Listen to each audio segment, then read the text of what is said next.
क्या आपको पता है कि भगवान बुद्ध को ज्ञान की प्राप्ति कितने वर्ष की उम्र में हुई थी? वह कौन-सा स्थान था, जहाँ चारों ओर भटकने के बाद भगवान बुद्ध को ज्ञान की प्राप्ति हुई थी? तो आइए जानते हैं उस स्थान के बारे में, जहाँ भगवान बुद्ध को ज्ञान की प्राप्ति हुई और वह कौन-सा मंदिर है, भगवान बुद्ध से रिलेटेड, जहाँ मंदिर के शिखर पे 289 किलो सोना मढ़वाया गया है। उसके बारे में भी आज जानते हैं और वह कौन-सा मंदिर है जिसे यूनेस्को ने विश्व विरासत स्थल के रूप में घोषित किया गया है। हम बात कर रहे हैं महाबोधि महाविहार मंदिर का। तो आइए जानते हैं उसके बारे में कुछ प्रमुख जानकारियाँ। बिहार के गया जिला में गया रेलवे जंक्शन से 16 किलोमीटर की दूरी पर स्थित है महाबोधि महाविहार मंदिर। बौद्ध धर्म के 4 सबसे पवित्र स्थलों में से एक है। निरंजन नदी के तट पर स्थित यह वही स्थान है जहाँ 528 ईसा पूर्व में कपिलवस्तु के राजकुमार सिद्धार्थ ने तप किए। 49वें दिन कठोर तपस्या के पश्चात वैशाख माह के पूर्णिमा को 35 वर्ष की उम्र में उन्हें ज्ञान की प्राप्ति हुई और वे राजकुमार सिद्धार्थ से भगवान बुद्ध बन गए। जिस पीपल के वृक्ष के नीचे सिद्धार्थ तपस्या किए, उस वृक्ष को महाबोधि वृक्ष के नाम से जाना जाता है।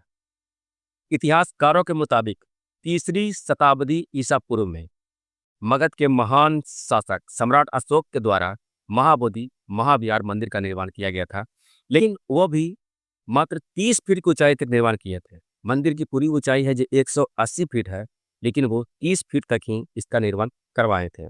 क्रमबद्ध तरीके से कई शासक इस मंदिर का निर्माण पुनर्निर्माण करवाए थे बाद में। मंदिर की ऊंचाई 180 फीट है, जिसमें से 30 फीट तो सम्राट अशोक के द्वारा निर्माण करवाया गया था, जबकि बचे हुए 150 फीट का निर्माण समुद्रगुप्त 335 से 375 ईस्वी तक इनका शासन था ने करवाए थे। यह मंदिर पूरी तरह से ईंटों से बनी है। 1105 ईस्वी में बर्मा के धर्मावलंबियों ने इसका जीर्णोद्धार करवाया था। 1205 ईस्वी में बख्तियार खिलजी ने इस मंदिर को क्षतिग्रस्त करवा दिया और 30 फीट तक मट्टी से उसे ढकवा दिया ताकि किसी को पता ही नहीं चले कि यहाँ पे कोई मंदिर था।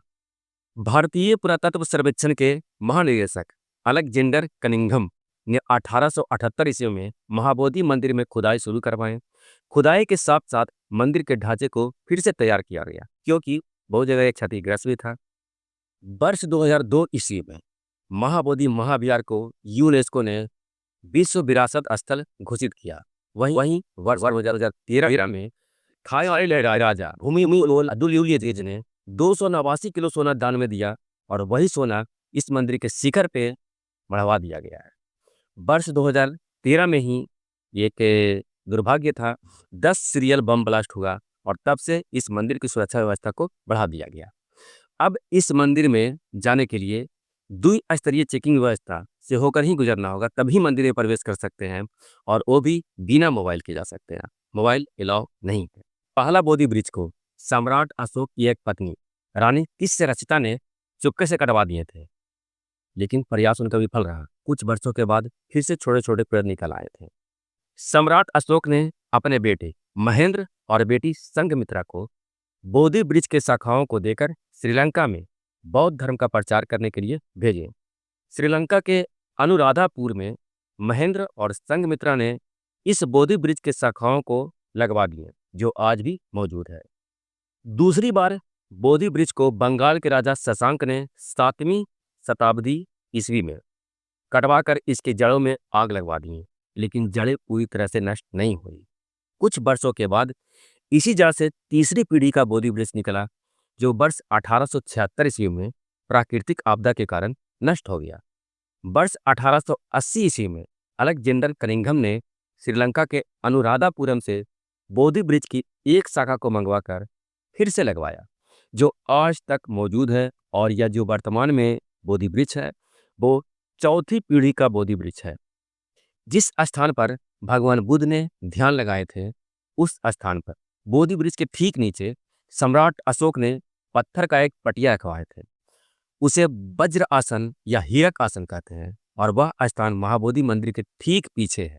महाबोधि मंदिर 4.86 एकड़ भूमि पर बना हुआ है और मंदिर परिसर में भगवान बुद्ध 7 सप्ताह 7 अलग अलग स्थानों पर बिताए। 7 सप्ताह 7 अलग अलग स्थानों पे महाबोधि परिसर में ही बिताएं। या ऐसे लेकर के 7 सप्ताह 49 दिन हो जाता है। पहला सप्ताह बोधि वृक्ष के नीचे बिताएं, दूसरा सप्ताह अनिमेष लोचन, तीसरा रत्न चक्रम, चौथा रत्नाकर चैत, पांचवा अजपाल निग्रोध वृक्ष, छठा कमल तालाब और सातवां राज राजयतन वृक्ष के नीचे बिताए। महाबोधि मंदिर के गर्भगृह में काले पत्थर का एक भगवान बुद्ध की मूर्ति है, भूमि स्पर्श मुद्रा में। वह मूर्ति पाल वंश के शासक महिपाल ने 11वीं शताब्दी में दान में दिए थे। उस मूर्ति पे सोने का पानी चढ़ाया गया है और उस मूर्ति की ऊंचाई 5 फीट से भी अधिक है।